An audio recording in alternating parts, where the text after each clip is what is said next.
Hi, everybody. Hello. Welcome back. So glad to see all of you back, especially after the break. And today, I know it's been a tough morning for you to come back because it's been raining. So, my job here is really simple. I'm going to teach all of us how to get 15 to 20% return. Why you all laugh? Okay, they learn already. Okay, so I think since the morning, it's been pretty gloomy, right? I mean, we heard speakers talking about LPA, which is really not something that we want to, something that important, but it's not something that we really hope that we'll go into. Then we talk about market outlook. Doesn't sound very exciting over the next 3 to 5 years. And then we talk about scams. That's not a nice thing to hear as well. So what do we do? In an environment that is going to be not so interesting, returns are going to be low, volatility is going to be high, what can we really do about it? And over the next 30 minutes to 40 minutes or 50 minutes that I'm given, my job is really try to put all these things together, and hopefully you'll take away some practical aspects of what we have learned today. All those background is good, but how do we really now apply it to our own financial life? So that's my job. So are we ready to go? Okay, great. So let's start. Investing in a low return environment. Now, it all starts with a money equation. We all have a money equation. Now, nothing complicated. Once you look at it, you understand this money equation. Now, the money equation starts with all of us earning an income. And there's a large group of us here. We are still working. We earn an income. And after we take away our savings that we set aside to save, and it's very important that before we even go and spend our money, we decide an amount to save. Yeah, we don't save after we spend because we end up not saving anything. So we always decide the amount we want to save. So it could be 10%, 20%, 30%, up to you, whatever you can afford. Right? So after you take away the savings, after we take away the fixed expenses, whatever is left behind, then you can spend. That's the variable expenses. The savings that you have, you might want to invest it, multiply by the returns, the interest, the returns, whatever you call it, compounded by the number of years, and hopefully that helps you to reach our goal. Simple? Easy to understand? Yes or no? Okay, I must try and look up as well. I'm not sure those people at the top whether they can see. Okay, I'll try and look up. Yeah, so it's quite simple, right? Income minus your savings minus fixed expenses. Whatever is left behind, the variable expenses, you can spend. And then compounded, you use the savings to invest it for a return, compounded by the number of years, and then hopefully that helps you reach your goal. Nothing complex about this. But in an environment whereby returns will be lower, as we have heard this morning, what is going to happen is that if you keep to this formula, then maybe you might not be able to reach your goal. Your goal, the amount that you save towards, might be too small, and therefore you might not be able to reach your goal. So what do we do about it? Now, there are two ways to try and resolve this problem. The first way, all these things in red, this is the financial planning part of the equation. If this equation is true, then one of the ways to solve it is to look at the financial planning part, and that is the red aspect.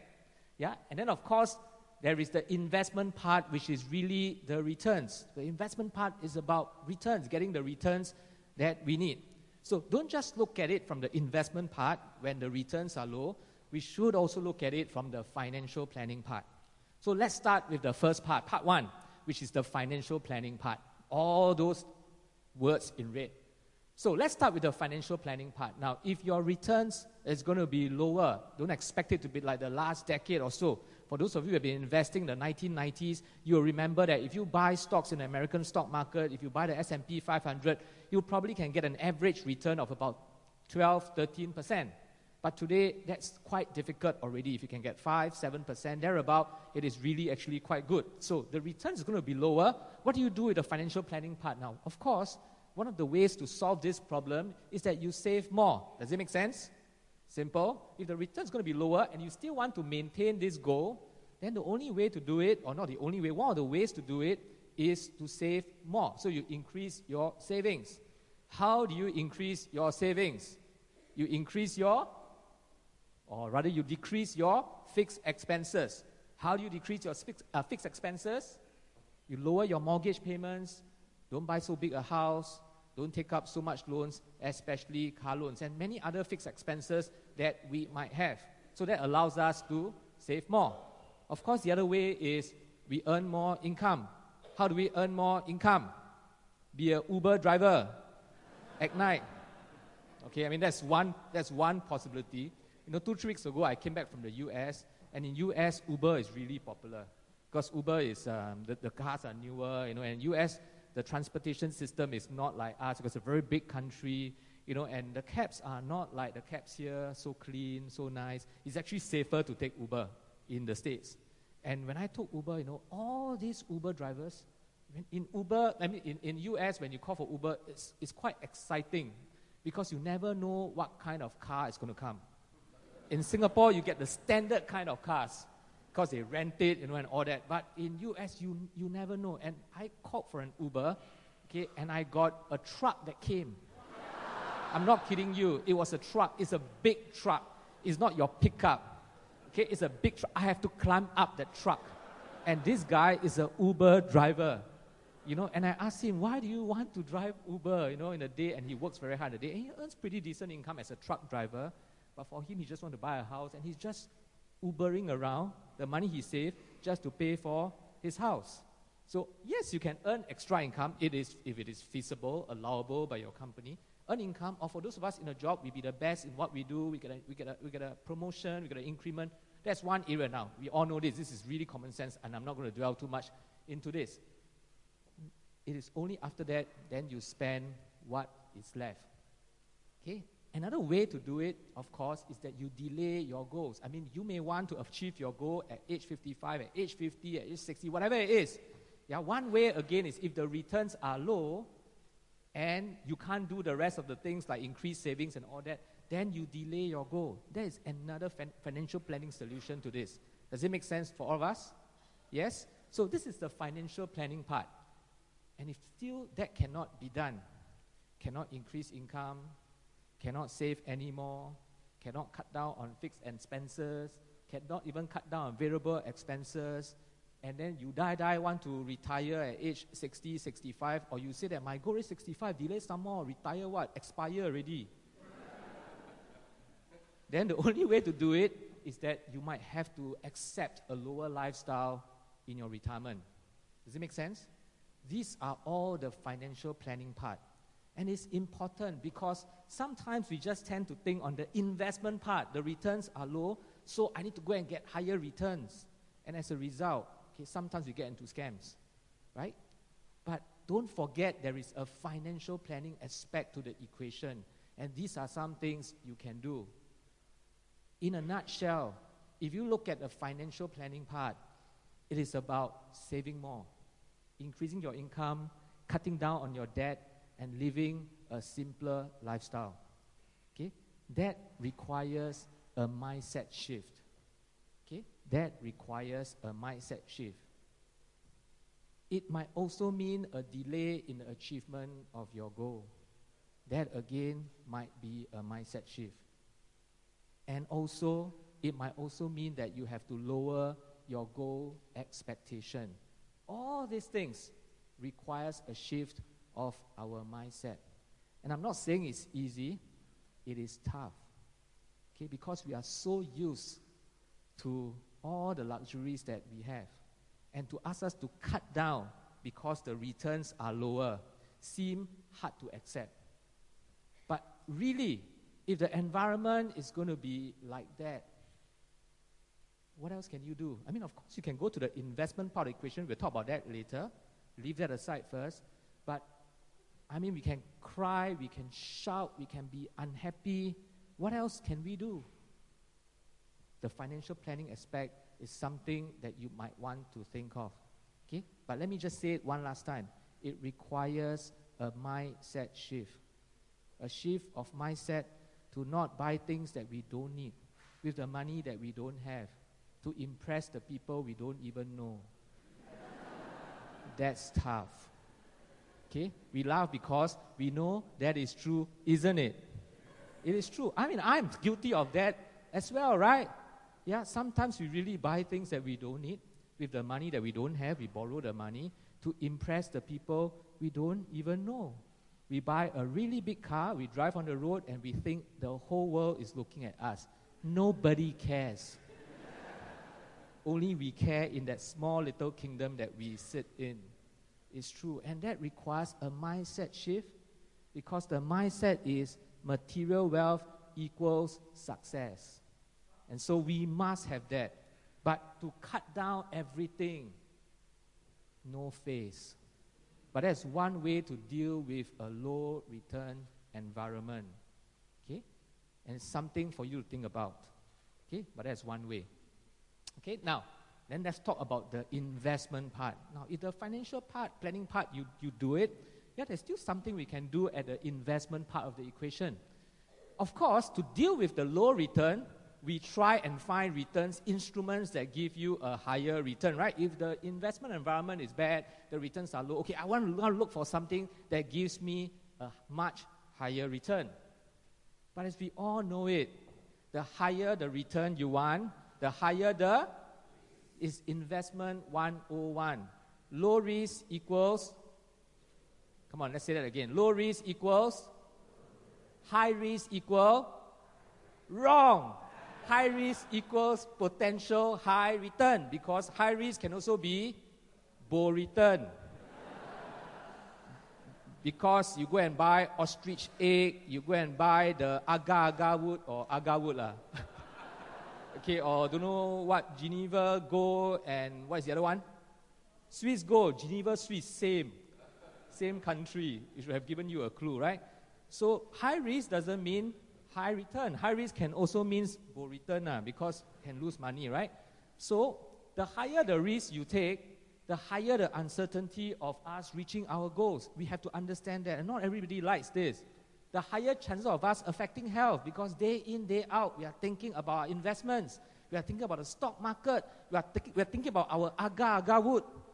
We are thinking about our goal, whatever that is. We are worried. When we hear news, we are worried, and it affects our health. Now, even you go into a legal process to try and claim back your investments, it affects health.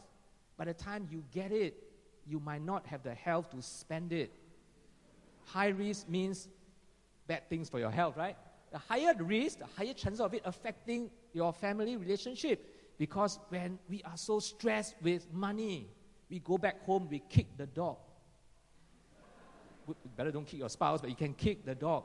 We are upset. We have no time for family because we are so stressed. The higher chances of it affecting our career, because we can't focus anymore. Day in, day out, we look at the screen, and we worry over our investments. When the market starts to go down, we can't sleep properly, we can't work properly. The higher sensitivity to community issues. You have no time for charity because you need charity. You walk past, people try and stop you and say, I'm doing this for charity. Can I speak to you for 1 minute? You I need charity. What? Give charity. We have no more sensitivity to community issues because we are gripped by money. And sometimes, even if you want to take more risk, the upside is limited. This is something that's very technical, but let me just say it, the risk-adjusted return sometimes just doesn't make sense. For that 1 unit of risk that you take, the return just doesn't make sense if you do the math. So, even if you want a higher return, sometimes it may not pan out for you, and you've got to ask yourself whether you can take this kind of risk or not. I've been doing this for about 20 years, seeing clients. A lot of times, before the market crash, clients always say, can take the risk. When the market crash, we side already. So it's really something you've got to ask yourself honestly. Do you want to put yourself and your family through this? But there's something you can do with investing. If the return is not going to be high going forward, if you are talking about 5, 7, 8%, even 8%, I'm a bit scared, honestly. 8% means huge volatility in today's market. Let's say about 5 to 7%. Let's say 5, 6%. That's something really more realistic, I would say. You should be able to get 5, 6% annual return over a long period of time. But what that means is you've got to control costs. The cost of investing becomes very important. Am I making sense? If the market can give you 6, 7%, but to get the 6, 7%, you've got to pay 2% for it, what is your net return? Your net return is probably 4 or 5%, thereabout. Yeah, so the cost of investing is one thing you can control. You can't control the market. You can't control Trump, Hillary, who wins. Even if they win, you don't know how the market will react. Even if you know Trump and call him, you are not going to know where the market is heading. You can't control market. But on the investment side of it, you can control cost. Cost is something you have control over, and you need to lower the cost so that you get as high a return as possible from that return that the market is giving you. Am I making sense to all of us? Yes or no? Give me a nod if you don't wish to answer me. Yes or no? Yeah, I say nod. How come you say yes? Okay, never mind.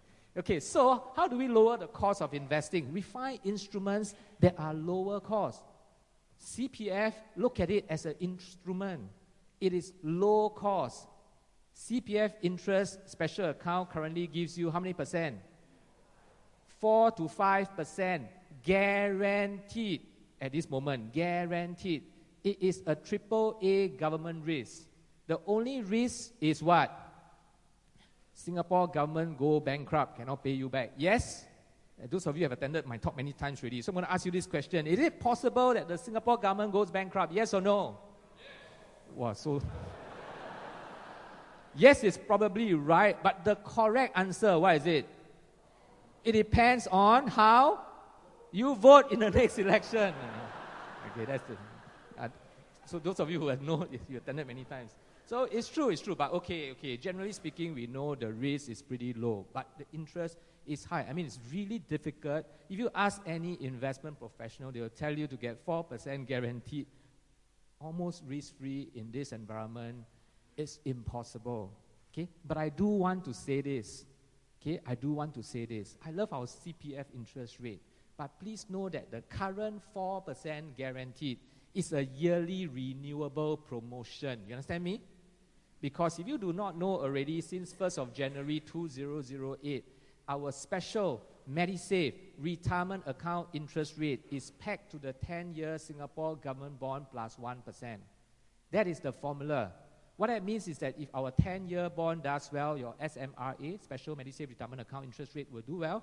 If your 10-year bond does badly, your SMRA interest will be low.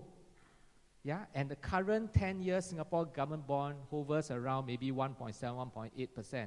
Plus 1% is 2.8. We should be getting 2%, 2.7, 2.8% from our special MediSave retirement account based on January 2008. However, we are getting 4 right now because it's a yearly promotion. The government's guaranteed on a yearly basis.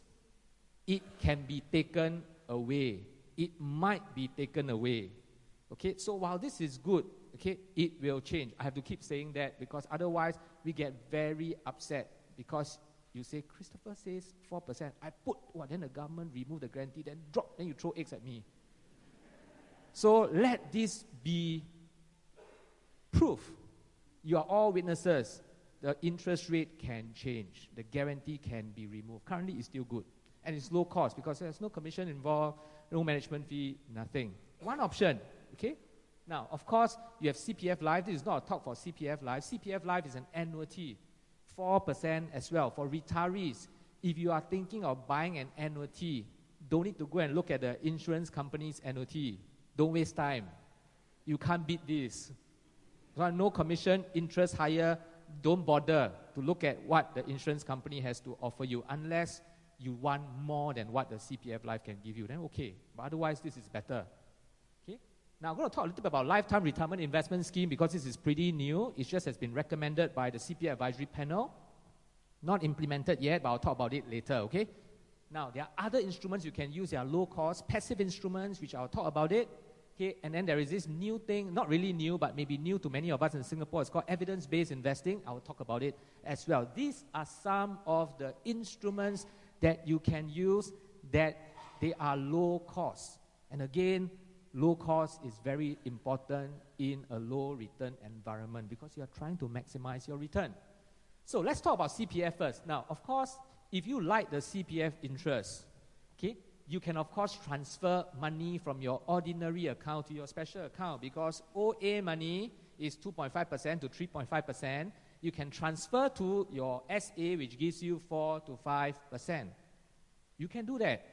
Alternatively, you can also top up cash in your special account, right? So you say, I don't want to buy all those unit trusts out there. I don't want to buy the stock. Anyway, if I put into SA, it gives me 4% guaranteed. And so you top up cash up to the prevailing full retirement sum. Currently, it's 161,000. You can do that. You can do that. But please remember, there are two downsides. I mean, there are many, but let me just, not there are many, there are a few, but let me just list down two. The first downside is this. Once you transfer into SA, very hard to reverse that decision. It's like joining secret society. Very easy to join. Once you join, very hard to come out already. So you must accept that there is a lack of liquidity once you do that. It's an irreversible decision. The only time you see the money is when you are 65 years old. You start paying out in annuities. Yeah? There is a second downside. Okay, I'll just speak very quickly about it. And if I'm still not clear, please ask me at the panel. If you top up cash into your special account today, if you top up cash into the special account today, the top up, the capital sum that you put in, plus the interest, everything, semua, 全部, at 55 years old, will be transferred to your retirement account. You cannot take out cash, even if it's above the basic retirement sum. Okay, just take note. Whatever cash you put into your special account before 55, at 55, the cash plus the interest, everything goes into your retirement account. Okay, so whilst this is a great idea, and I advocate people topping up, but you must accept this downside. It is one way of beating this low return environment. Are we okay so far? If I'm still not clear, you can ask me at the panel. I can take 1 hour to explain it. Are we okay? Good. Okay, so now, second, of course, if you want a higher return than your ordinary account, another way to do it is that you can use your CPF investment scheme and you can go and buy your unit trust, and all that, the CPFIS. But there is a problem with CPFIS. Okay, CPF investment scheme, generally the instruments available currently are higher cost. Okay? Almost all the available funds out there are actively managed funds. And I will explain active managed fund in a short while. Almost all. Okay, which sometimes agents, advisors charges you up to 3% sales charge. We understand sales charges, right? Sales charges means commissions. So if I want to sell you a fund, and if you are investing $100, let's say, if I charge you a 3% sales charge, you are just net invested $97. So every time you go in before you make money, you lose 3%. That's pretty hefty, quite high cost. Okay, that's one of the problems. The other problem is that the fund management fee can be as high as 1.75% return. That is pretty high. Is it high? Because I tell you high, so you say high. It's pretty high. I mean, if the market is going to give you 5% return, net 1.75%, you're only getting like what, 3.25% return? See, that is another problem.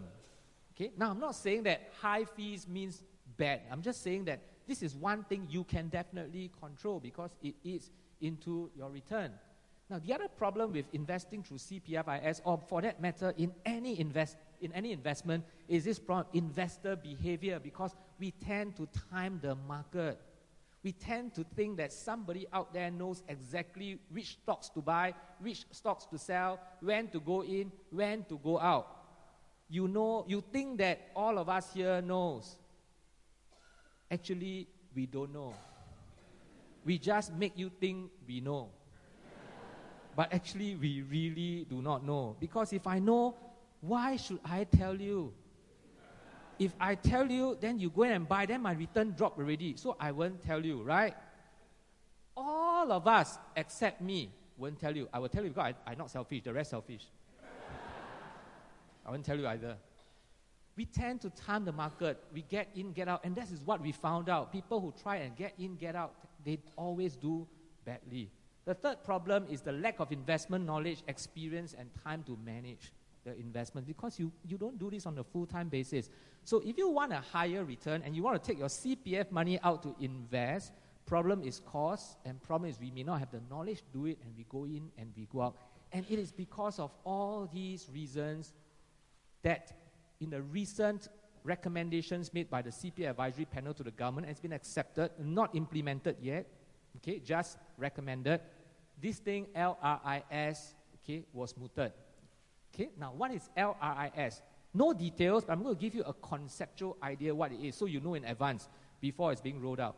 Now, Lifetime Retirement Investment Scheme is supposed to try and resolve the problem with CPFIS, which is investors do not have knowledge, no time to manage, high cost, time the market in and out.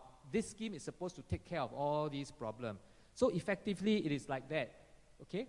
Remember, it's not, it doesn't replace CPFIS, it's just an option, okay? It's just an option. So it starts with all of us as the CPF member investors. So if you are keen to participate in this scheme, it's an option, not compulsory. Okay? So if you are keen to participate in this scheme, you sign up this scheme with CPF board. CPF board then acts like an aggregator. Now, the best illustration I can give you is, you know Groupon? Are you all familiar with Groupons? Not familiar with Groupon. You all know Groupons? Yeah, so the Groupon, the website, they will show you like, okay, another 50 more people, there will be a deal, right? So if you sign up for Groupon and they get 50 people, they now have bulk order. They can now go to the merchant and say that I got 50 people willing to buy your products, lower your cost. That is Groupon, buying at wholesale. CPF board is going to be the new Groupon. Basically, what they do is they aggregate. So if you're interested, you come together. CPF board becomes like a Groupon. It groups the money all together like an aggregator. Then it goes to the fund manager, we call it the administrator, one, and say, look, I got $500 million. You cannot charge me retail pricing. You got to give me institutional, wholesale price. And as a result, the cost can go down. And so maybe there are 3 funds. We do not know how many yet because this is not firm up yet, no details, but the concept works like this. We have 3 funds that say they are all target date funds. Target date funds means that it automatically takes care of itself as you become older and older and nearer to age 55, 65 years old. The fund manager automatically sell away the equities and buy more bonds to lower your risk. It's automatic. You don't have to do anything about it. There is a target date and it will end. Okay? And the fees are low. Instead of a 1.6, 1.75 that you see, you will see about 0.5% per annum fee. Pretty low. And they are targeting about $500,000 to start this. They hope to gather investors of $500,000 to start this. And mainly, the LRIS invests in passive instruments. I'm going to take a pause. Are we okay so far? Quite a lot already we covered. Yeah? So let me just backtrack a few more steps to give you a recap. Low return, the financial planning part can solve it. The investment part, if you take more risk, you might not like it. Therefore, cost is important. To lower cost, you can go for the CPF interest, but there are downsides or there are some restrictions that you have to accept. Okay? Alternatively, you can invest your CPF using the CPF investment scheme to get high return, but there are all these problems with CPF investment scheme which I highlighted, still high cost, and you might not know how to do it. And as a result, LRIS, which will be implemented maybe the next 2 to 3 years, I do not know, is all these things trying to solve the CPFIS problem. Okay, so far. Can you see that we are still moving towards low cost, 0.5? Because cost is key here, especially in this environment. If you take away nothing from my 40, 50 minutes of discussion here, go away remembering cost is key. Cost is key in low return. I need to lower my cost of investing. Going forward in the next 3 to 5 years, I need to lower my cost. It is key. Are we okay? Great. Okay, so let's move on. Okay, so let's talk about passive. This whole thing about passive instrument. It's not a very nice word, actually. It seems to give you the idea that the manager sit down and do nothing. Okay? It's not really true. Okay, but let me try and explain passive. And to understand passive, you got to first understand what is actively managed funds. Now, for actively managed fund, this is what they try and do. So supposedly you want to invest in the American stock market, and let's say it's the S&P 500, the Standard & Poor's 500, which constitute 500 stocks. Okay, of course, in Singapore, what represents the Singapore stock market? The what? The STI, the Straits Times Index. How many stocks are there inside? About 30 stocks, okay, that makes up the STI. So if these 30 stocks, usually blue chips, if they go up, you will generally say that the Singapore market has gone up today. It doesn't mean every stock has gone up, but generally they have gone up, right? And so the markets have been good. You will say that. The S&P 500 represents, okay, is one of the representative of the American stock market. Of course, you have the Dow Jones as well. Yeah, but the S&P 500 has got 500 stocks, and if I am an actively managed fund, my job is to do better than the S&P 500. So if the S&P 500 as a market returns 7% this year, my job as an active managed fund is try and do better than the 7%. Get it? So how do they do it? So firstly, they will not buy exactly the same 500 stock. What for? If they buy exactly the 500 stock, they get the 500 stocks return. That would be exactly this 500 stocks with the market return, right? My job as a manager, if I want to beat it, one of the things I'll do is I will select fewer stocks, maybe 100, 150, and I think that these 100 and 150 stocks, if I am right, will do better than the 500 stock in general. If I'm wrong, I jialat lah, because I'll do a lot worse than the 500. Yes? Clear? Are we okay?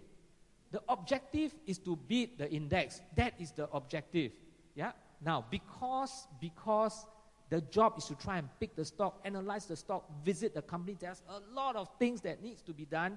You need to employ professionals with degrees. Good degrees. So good degrees means pay high salary, right? Pay high salary means fee higher. So say the fee is 1.5%, and I'm being actually quite conservative to say 1.5%. Yeah? So, but let's say the fee is 1.5%. Now, if these people are right, then they will give you better return than the S&P 500. Okay so far?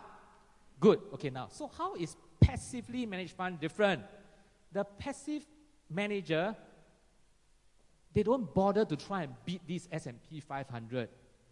Their job is to just give you the market return. They just want to track the return of the 500 stocks. So in this fund, they will buy exactly the 500 stocks in the proportion of the S&P 500. They have only one objective. They want to be a good copycatter. Their job is to copycat. There is value in copying. Tell your children that when you go back home. I don't mean copy during the exam lah.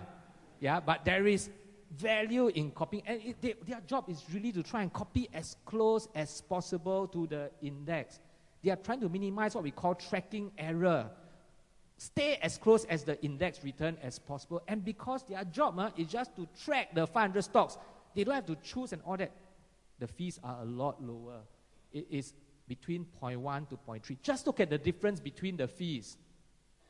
Just look at the difference. Straight away, you save about 1%. And 1% in a 5%, 6% return environment. Is it important? It's very important. 1% means a lot, and I haven't even compounded yet, you know. If you compound it, it means a lot. Don't underestimate this 1% cost. It is important. Like I said, their job is to match the index performance by just tracking the index. But of course, you will say that, yeah, okay lah, but it doesn't mean that I pay low fees means I get better performance, because sometimes you pay peanuts, you get monkeys, right? I mean, I don't like to use this phrase. Actually, it's very demeaning, but that's what the proverbs or the whatever phrase we know, right? Yeah. So how do they actually compare with each other? So first, look at the difference. Okay, it's a difference of 1%. Now, a lot of numbers, but follow me. This is public information. Okay, you don't have to pay money for it. You just have to go and go Google SPIVA. Okay, SPIVA. Okay, it's not here, but it's SPIVA. Is SPIVA is Standard & Poor's Index versus Active. Public information. Just go and Google.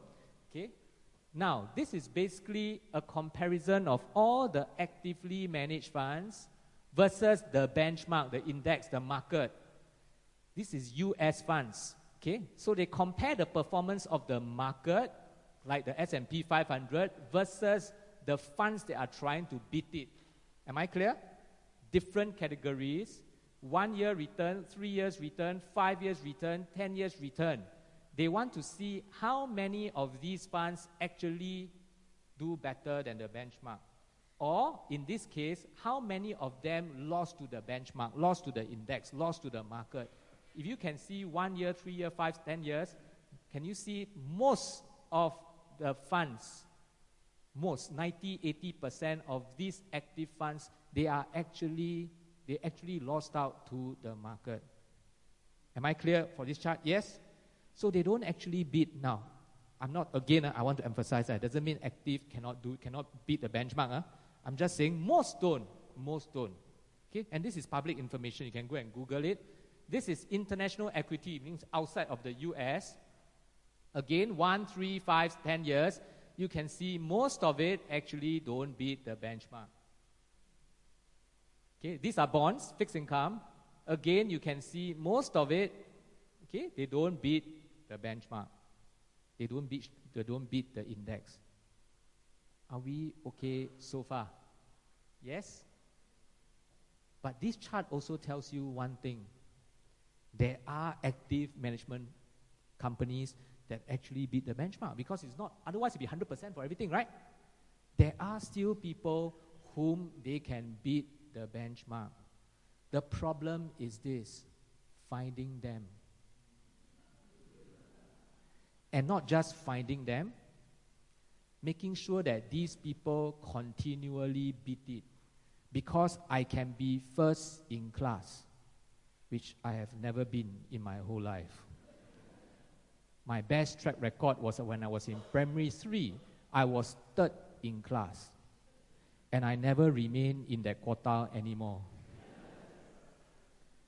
So, if you bet on me, you will be disappointed. Because you think at primary 3, I'm third in class, then only to realize, wow, actually always bottom quartile one. So, no, there are people that beat the market. To find them is tough. And to find one that consistently, persistently, that can do it, is even harder. Okay? Don't believe me? I'll show you the record. So, this is again from SPIVA. You can go and get it, okay? Performance persistence of US funds. Okay, so March 2012, it starts with this number of funds from the different categories. Percentage remaining in top quartile. Can you see only 11, 12, 15%? By March 2014, even lesser. By March 2015, even lesser. By March 2016, 4 years down the road, almost zero already. So they all started like me. In 4 years' time, or 4 years later, they also become like me. No longer in the upper quartile. So finding them is tough. To find someone that always remains in the top quartile, it's even harder. So let me wrap this part up by saying this. Please don't get me wrong. I'm not saying that active managers, they cannot beat the market. There is a small percentage that can, but most of the time, the market actually do better. But there are some that can do better than the market. But to find them and to find them consistently, it's tough. And so, if you are happy with the market returns, then why don't lower your risk and just buy the market? And you already win by one thing, which is cost. Yes, 10 minutes. Okay, you already win just by the cost alone. Am I clear here? Yes or no? Well, not very convincing. I get a bit worried. Got a lot of numbers, I know. Okay, so again, why am I talking about this? I'm talking about low cost. In an environment that is low return, cost is important, but I also want to show you that it doesn't necessarily mean that cheap is bad. Not all cheap things are bad. Okay, so now let's move on, okay? Now, I don't want to, this is the same chart, this is just for domestic, I think this is fixed income. Okay, but they basically show that, again, they don't remain consistently top quartile. Okay, now, so let me move very quickly, okay, and we should finish in 10 minutes. Okay, so I've talked about active, I talked about passive. Okay, there is another way of investing which usually are not being advocated. They are not new, it's not new. Some people call it factor investing, okay, but some companies call it evidence-based investing. Now, whatever you call it, this kind of investing straddles between active and passive. They are like passive because, like passive, they diversify into a lot of stocks. Okay, so for example, if the S&P 500 stocks, they may buy, say, 3,000 stocks in the American stock market. 3,000, let's say. And that's widely diversified. And there is very much like the passive. However, the difference between this evidence-based and passive funds is that they select these stocks that they believe historically over a long period of time across different markets that have consistently done better, okay, than other stocks. What are some examples of this kind of stocks? Value stocks, low PB value, low price to book value stocks. Okay? Smaller companies, and I don't mean penny stocks, they are just smaller companies than your big Apple and your Microsoft and all that, but they are still big, but they're just smaller companies. More profitable companies. They find these kind of stocks that have traditionally done better, and they are all based on academic research. There is no market timing involved. Now, I have no time to explain how the strategy is being executed. The difference is they don't time it. They don't time it. Okay, they think that this company is good, the value stocks, they buy it, and they hold it until it is no longer value, and then they kick the stock out. Okay, so some people call it factor investing, some people call it evidence-based investing, but the numbers has been good. I mean, I've seen the numbers, they are good. Okay, and most importantly, the fees are like passive funds fee. It's like 30 basis point, a 0.3% return as compared to the 1%. It's like an index, but it tilts towards stocks that showed consistently higher expected return. Again, I'm coming back to this thing. Cost is key in investing. Okay, so far? So, now I'm almost done. I just want to finish off with the last two slides. You must have read on the papers when people buy unit trusts or when they buy using their CPF investment scheme, and then they will say that, if you have left your money with CPF, you would have done better. The last 3 months, investors using their CPF investments to invest have lost money. I'm sure all of us have read that. Yes? Yes? Then why is it so when we look at some of the funds return, they seem to be making money, but we are not making money? Why is it that the fund return is not equivalent to the investor return? And I'm going to show you a chart. This is from Morningstar, and these numbers are last 10 years numbers. I forgot to put a date, but they are last 10 years number ending December 2015. If you look at the fund return, look at the first line. This is value, style of investing, growth. This is the in-between, blend. So if you look at a fund that invests in value, blend, growth, the fund return 5.6, 6.5, 6.4, 7.3%, but the investor only got this. The investors are short of this rate amount. They don't get the same return as the fund. Same with the mid caps. The investors are getting lesser than what the fund returns. Same with the small caps. The investors are getting lesser than what the funds are returning. The fund returns is not equal to the investor return. Now, why do I show up this chart? Because you can follow whatever we have said this morning, and then you can go and buy low-cost funds, and all that, and we look at the numbers, it seems to be good. Before you buy, look at the fact sheets. Historically, the last 3, 5, 7, 10 years, they all look good. And then when you start investing, and then you don't get the returns, and you get upset. Say, why is it like that? How come the fund looks good on paper, but it is not giving the returns that I want? The reason is this. The reason is because investors sometimes get out too quickly. Before even the fund gives the return, you are already out because of emotions, because of fears. And therefore, we will never reap the fund return. Investing is really for the long term.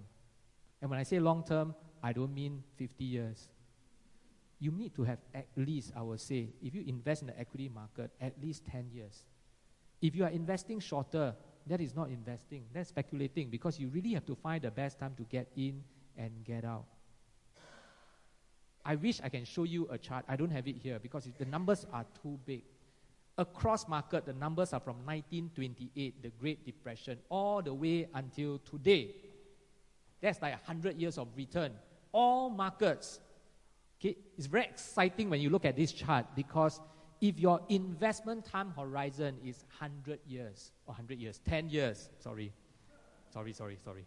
If your investment time horizon is 10 years, the numbers for all markets, the annualized returns are positive number. Isn't that encouraging?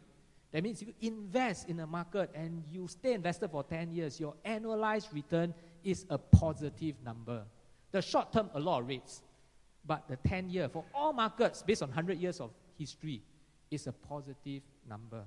Investors do not get the return because they jump out too quickly. And just one last chart and I'm done. We can go into the panel discussion. To me, the advisor's guidance is the missing piece. Now, I'm not here to say that you need an advisor. And you know that for those of you who have been attending this talk, I've always said this. If you can do it yourself, please do it yourself, because you save costs. Nobody is as interested in your money as you. And you don't have to pay any fees. That is the best way to save costs. But not all of us can do it. Yeah? The advisor's guidance is the missing piece. What is the advisor supposed to do? It's supposed to help you. Those of you who have been attending CR Stock, Money Sense Stock and all that, you will know this. The advisor is supposed to help you understand your need, ability, and willingness to take risks. Because you are in it for the long haul, for the next 10 years. It's like sitting on a roller coaster for the next 10 years. If you're investing for the next 10 years, you cannot expect the market to be straight line. If you find an instrument like that, tell me. There is no markets out there straight line. It's all up and down, up and down. And the job of the advisor is to find the correct roller coaster that you can sit, so that the ups and down, you can tahan. You don't halfway jump out. And how do I know whether you can tahan? Is by understanding this. Your need, ability, and willingness to take risks. What determines it? Your need for returns will determine your need to take risks. Your ability is determined by all these things. And your willingness to take risks.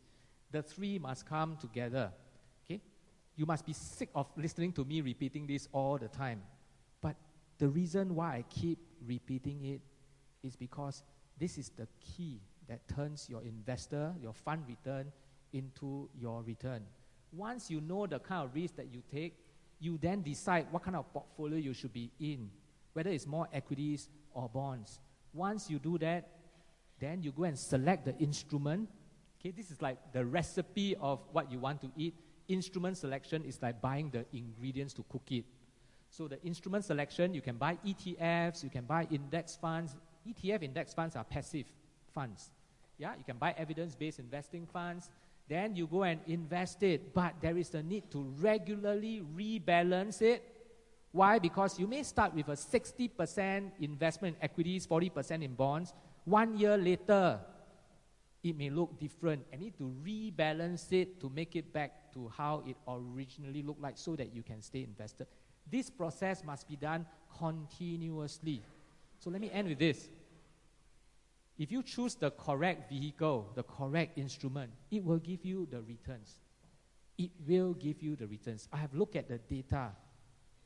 It will give you the returns. 100 years of data. It will give you the returns. It will. Albeit lower going forward. However, to get the return from this instrument, you need to be able to do all these things. Because these things is going to help you stay throughout the ride to get the returns. Otherwise, you are going to be one of the statistics, one of the numbers in that previous chart. Investor return is not equal fund return. So let me sum up. I think over the next 10 years, I can't see 20, but over the next 5 to 10 years, the markets, as we have heard in the morning, it's going to be very different from how we are experiencing over the last 10 years or even 20 years. Returns will be lower, volatility will be higher, there'll be geopolitical risks. How do you cope with it? Of course, there is a financial planning aspect of it. Be prudent, change of mindset, be prepared to live simply, lower your debt, save more. That will take care of the low return. Of course, for the investment side, look for instruments that are lower cost. But it doesn't mean that when you find instruments that are of lower cost, you will definitely get the return. You must be able to ride through. So invest in something that your risk appetite can take and stay throughout the course. You should be able to get the returns that you need for whatever objectives that you set yourself for. All right, I'll take more questions during the panel, but thank you so much for listening to me. Thank you.